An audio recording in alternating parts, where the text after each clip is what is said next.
All right, so I got one more. What would be the most important thing for a fighter to have in terms of, and I know we talked about this, Yeah. injury reduction, not Yeah. obviously injury prevention. I don't like the word, Yeah. but injury reduction. What is the most important thing for a fighter to have? So I'm going to show you what evidence says, and then I'm just going to kind of like build you like the platform that I would build. So if you look at the literature, strength by far is the best quality to develop for injury reduction. So they looked at injury reduction, they looked at balance, they looked at stretching. So strengthening was by far on the top. I think there was a little bit with balance, and stretching didn't really do anything. But then if you build up like, because it was like a meta-analysis. So kind of break that down a little bit.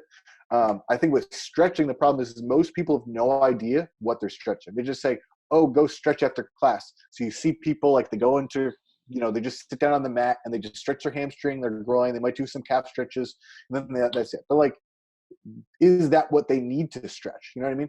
Then you're building with stretchings, you're building that passive flexibility versus like active mobility, which again, how important is passive flexibility? Well, you can't develop mobility without passive flexibility, but then I still don't want someone who has this large range of motion they can't control. Like, let's say someone's really Gumby-like, but they can't control it.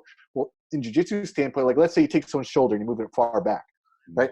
And then, but like, let's say they can go that much further. Well, when they get to here, when they get in that Americana, they can't control this range. Like something that's not good. That's something bad's going to happen. Yeah. So again, that'd be, what literature says. What I would say is my base is I have to make sure that someone has the mobility requirements for whatever task they want to do. So if you want to throw head kicks, you want to squat, you want to be able to lunge or jump, like you have to show me that your joints can do that.